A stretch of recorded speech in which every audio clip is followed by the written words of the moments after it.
Hello dear students. तो बच्चों हम एक्सरसाइज 10.2 के अब तक 10 क्वेश्चंस कंप्लीट कर चुके हैं। तो चलिए 11 क्वेश्चन शुरू करते हैं। तो we have vectors exercise 10.2 NCERT book. तो क्वेश्चन नंबर 11 है शो दैट द वेक्टर्स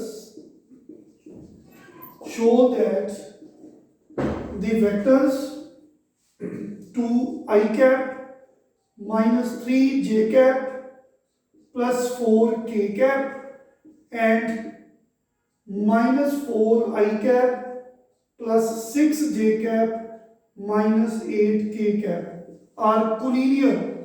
हमने प्रूव करना है ये दो वेक्टर्स कोलिनियर हैं।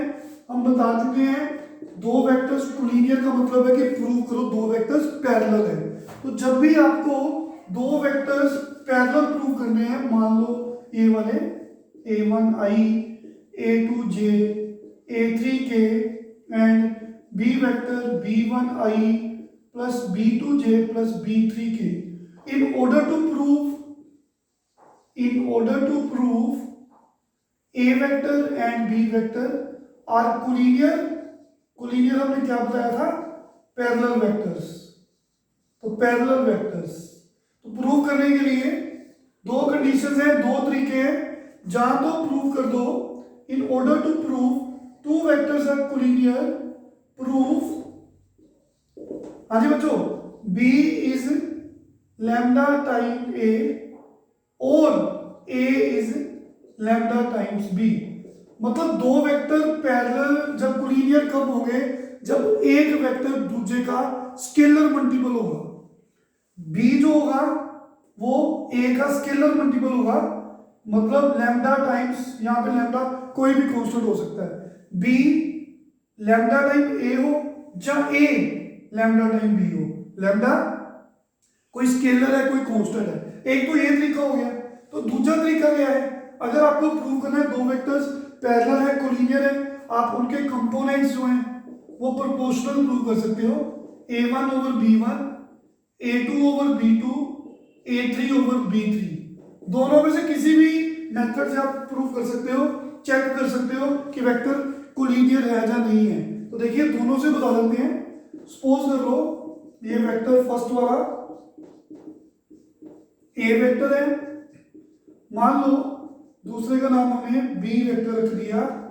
तो देखेंगे तो बच्चों सेकंड वेक्टर में से अगर मैं -2 कॉमन लेता हूं, क्योंकि -2 सबके पास है, तो -2 कॉमन तो अंदर आ गया 2i minus 3j plus 4k। तो बच्चों यू कैन चेक दैट ये जो अंदर वेक्टर है दिस इज ए वेक्टर, इसको आप ए वेक्टर लिख दो। तो देयरफॉर हियर जो b है वो इस तरीके से लिखा गया। लैम्डा कौन है? -2। तो therefore a vector and b vector are collinear. तो दूसरा मेथड कौन सा है? अगेन अदर मेथड और देखो बच्चा, और देखो क्लियरली सेकंड मेथड 2 ओवर -4 बराबर है -3 ओवर 6 के बराबर है 4 ओवर -8। कटिंग करेंगे तो कटिंग कर कर you can check that ratio same है। अगर रेशो सेम है तो दो वेक्टर्स कोलिनियर है। आप किसी भी मेथड से सोल्व कर सकते हैं। This is question number 11। Come to question number 12। देखिए बच्चों question number 12, find the direction cosines. ये तो किया हुआ है, बड़ा आसान क्वेश्चन है। Of the vector i plus 2j plus 3k। तो बच्चों वेक्टर कौन है?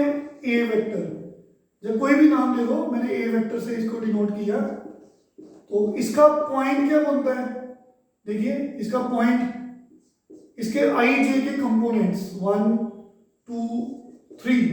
तो इस पॉइंट का अगर वेक्टर बनाना है, हम बता चुके हैं 1i plus 2j plus 3k।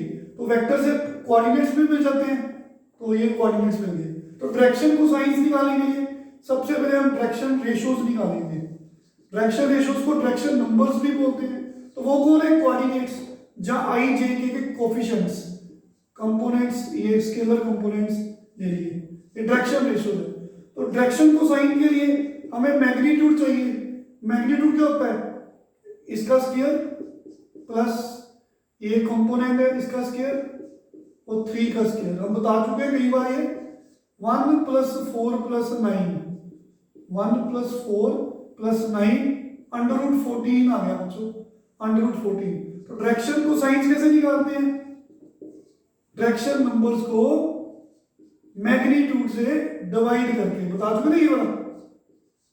तो दीज आर डायरेक्शन कोसाइंस। पहले डायरेक्शन नंबर्स निकालो फिर मैग्नीट्यूड से डिवाइड कर दो। This is the direction cosine. This is the answer. खत्म हो गया question. Next one, question number 13। It is again very easy question. Question 13, find the direction cosines of the vector joining the points this and this. हाँ जी बच्चों, directed from A to B, directed from A to B. A और B को join करके एक vector बना, ठीक है बच्चों, ए से बी की तरफ ऐसे बना उसने। तो उसके वेक्टर के डायरेक्शन रेशियोज निकालेंगे, फिर डायरेक्शन कोसाइंस। तो क्वेश्चन 13 है, दो पॉइंट्स को ज्वाइन करके एक वेक्टर बनेगा, उसके डायरेक्शन कोसाइंस निकालने हैं आपने। तो सबसे पहले हम वेक्टर बनाएंगे।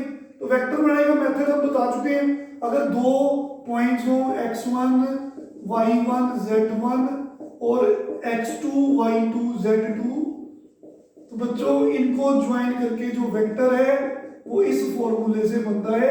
अनिश ने हमें ये चीज प्रूव भी कराई थी, ये वाला फॉर्मूला। तो ये फॉर्मूले से वेक्टर बनता है, वेक्टर ज्वाइनिंग 2 पॉइंट्स।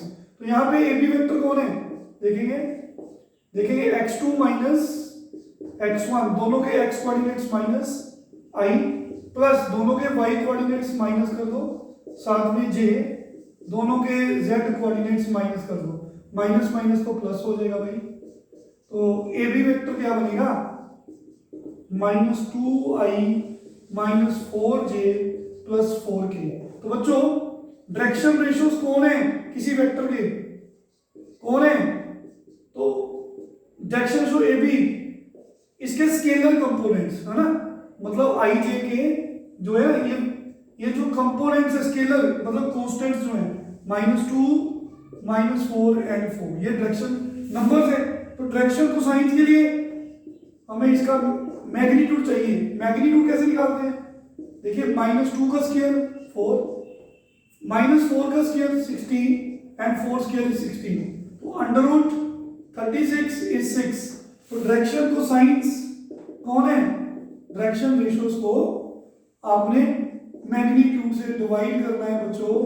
तो ये आपके डायरेक्शन कोसाइंस है। तो देखेंगे -1/3 -2/3 एंड 2/3 कटेगी। This is answer. This is question number 13। Very very easy sum. तो बच्चों vector is really very interesting and very easy topic. Come to question number 14. This question is important question. So show that vector I plus j plus k is equally inclined to the axis OX, OY and OZ। तो बच्चों देखिए ये आपके पास x axis, मान लो ये y, ये z, ये आपका OP वेक्टर है, मान लो ये वाला वेक्टर। तो ये एंगल अल्फा, ये बीटा और ये वाला गामा एंटी क्लॉकवाइज डायरेक्शन में।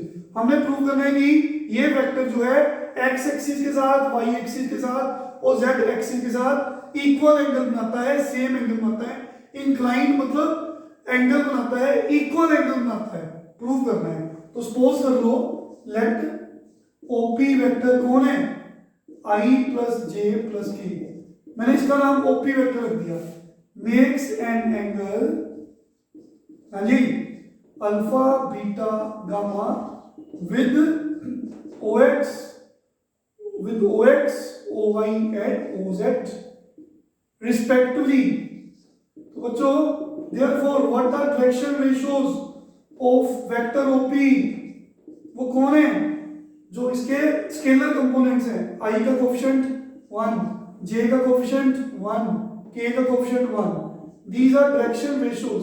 तो डायरेक्शन कोसाइंस कैसे निकालते हैं, उसके लिए हमें मैग्नीट्यूड चाहिए ओपी का। तो बच्चों ओपी का मैग्नीट्यूड निकालो। How to find the magnitude, देखेंगे 1 square plus 1 square plus 1 square, we have √3। तो √3, तो डायरेक्शन कोसाइंस कौन है, इन कंपोनेंट्स को डायरेक्शन रेशियोज को मैग्नीट्यूड से डिवाइड कर दो। तो हम जानते हैं, बता चुके हैं कि डायरेक्शन कोसाइंस को हम LMN से डिनोट करते हैं। L कौन है, इसको कोस अल्फा बोलते हैं। हाँ जी बच्चों, कोस अल्फा कौन है, ये वाला L कोस अल्फा, ये सब कुछ बता चुके हैं। M कौन है, कोस बीटा, इसको L बोलते हैं, इसको M, इसको N, इसको कोस अल्फा बोलते हैं, इसको कोस बीटा, इसको कोस गामा। तो यू कैन चेक दैट, देखिए बच्चों, you can observe cos alpha 1/√3 means alpha is cos inverse, ऐसे लिख सकते हैं ना, रिलेशन फंक्शन में पढ़ा था। तो cos बीटा कितना है 1/√3, तो बीटा कितना है cos इनवर्स 1/√3, एंड गामा कितना है, cos गामा कितना है 1/√3। तो बच्चों यहां से गामा आ गया cos इनवर्स, तो अल्फा बीटा गामा की वैल्यू सेम है, तो therefore OP vector is equally inclined, therefore given vector OP जो भी है, given vector is equally inclined to, यही तो प्रूव करना था, OX OY and OZ, hence prove. तो बच्चों 1-2 सम्स रह गए हैं, क्वाइट इजी, आप ट्राई करेंगे। नेक्स्ट लेक्चर में अगले एक्सरसाइज शुरू करेंगे, dot product of the vectors. तब तक आप इन क्वेश्चंस की प्रैक्टिस करोगे। Thank you very much, take care.